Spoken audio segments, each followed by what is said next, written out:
天空。我是冬天闪烁在雪花上的钻石，我是秋天照耀在稻穗上的阳光和那温和的秋雨。当你在破晓的宁静中醒来，我是节节仰冲的飞燕，在你的头顶飞翔盘旋。在夜幕低垂时，我是守护你的闪闪星眼。所以，请别伫立在我墓前哭泣。我不在那里，我从没有离开你。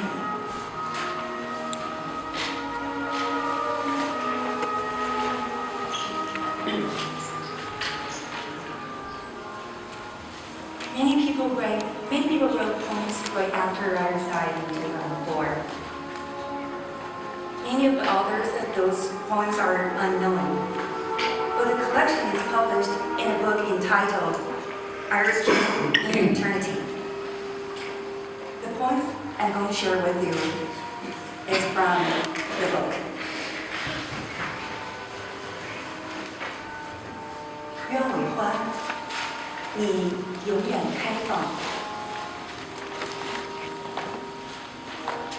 你美丽的灵魂不会消失。我们知道你像天使一样，承载着一颗善良的心，永远的在天空中飞翔。在那天堂之门里，没有残暴的仇恨和杀戮，使你为人类的兽行哀伤；没有卑鄙的野蛮和邪恶，在黑暗角落里悄然躲藏。在那天堂之门里，有春天温暖的微风，让你群居清扬。在夏日金色的阳光，在你的黑发上流淌，还有亭亭玉立的齐长的鸢尾花，一株株，一簇簇，陪伴在你的身旁。当你从沉睡中醒来，你会迎风飘然起舞，为大自然的美好歌唱，散发着你花朵般的芳香。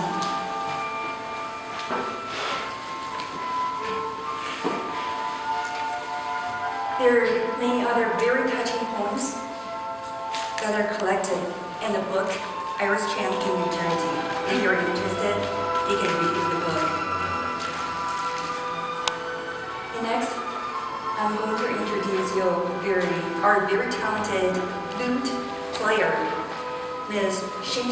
Chang, and she's going to play 琵琶独奏 flute solo, 飞花点翠. And the name of the music is Flying Snow Decorating Green. This music is a description of evergreen trees quietly standing in the cold, windy winter snow. The music is very soft. However, it simplifies a very strong-willed spirit in a harsh environment. It is performed here to symbolize Iris' courage and conviction in her struggle for preserving truth and justice. Let's welcome.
lot of letters to her parents before.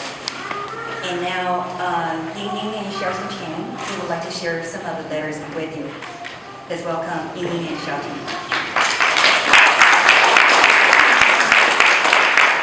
First of all, thank you very much for coming the memorial of Iris.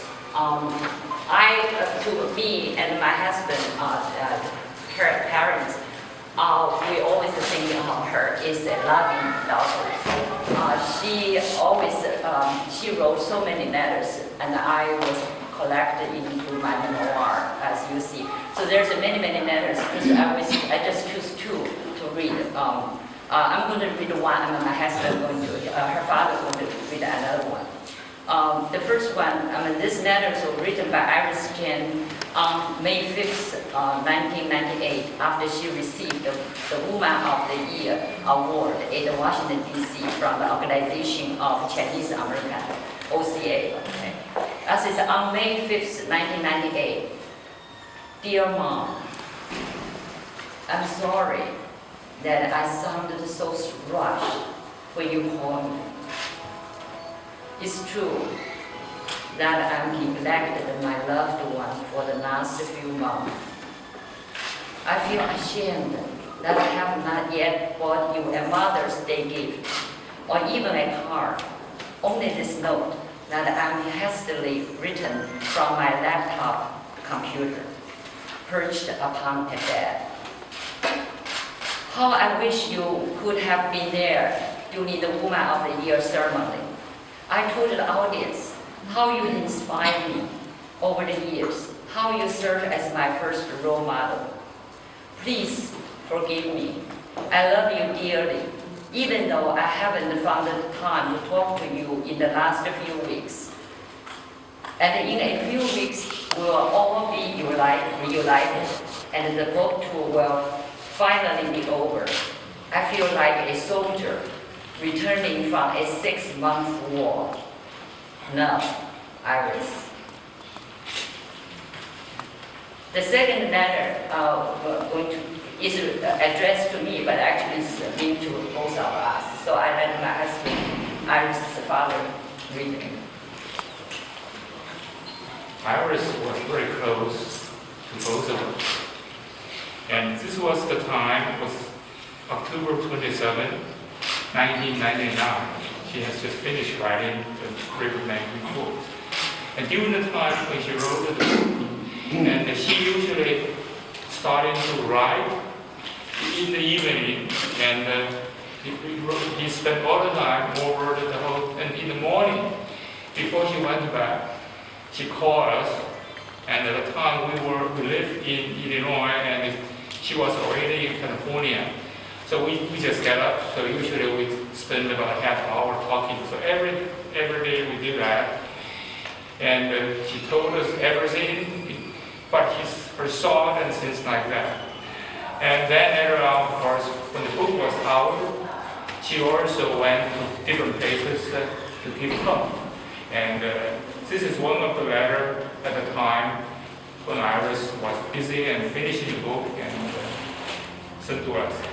And the email was sent to her mom, and it's dealing with both of us. Dear Mom, it was wonderful talking to you and Dad a few nights ago.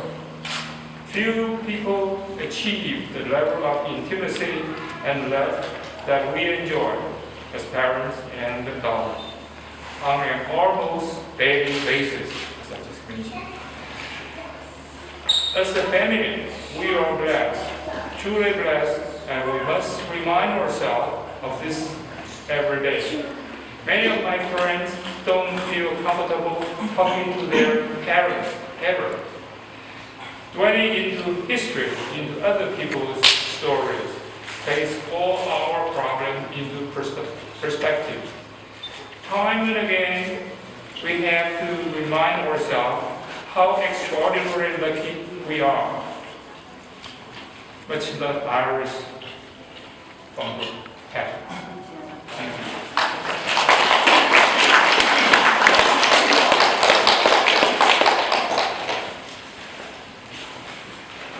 Now going to enjoy a violin solo with another very talented musician, and Mr. Yao Jin.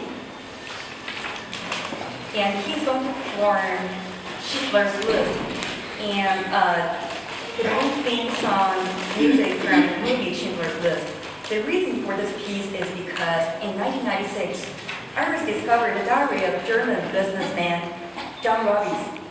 Robbie was the chairman of Nanjing City Zone during the rape of Nanking, and he helped to sell 100,000 Chinese refugees during that time. Iris was the first one to call John Robbie the Oscar Schindler of China. Let's welcome Mr. Yao Jin.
Now I would like to invite a few very special guests today to come forward to share some of the quotes from Iris Chang's speeches and writings. Mr. Roger Scott, Mrs. Jean B. Chang, and Mrs. Julie Tang. Please come forward. And Mr. Scott is an executive board member of RNRC, which stands for Republican King Redress Coalition.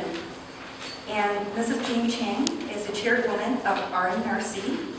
And Mrs. Julie Tan is one of the members of RNRC and also San Francisco Superior Court judge. Mr. Roger Scott would like to take this opportunity to pay tribute to Dr. Peter Stanek, who passed away 3 weeks ago. Dr. Peter Stanek was Mrs. Jean Chang's husband. And Dr. Peter Stanek was supposed to be here today. And now, please. It's an honor to read quotes from ours Chang and to pay tribute to my dear friend and respected comrade, Dr. Peter Stanek.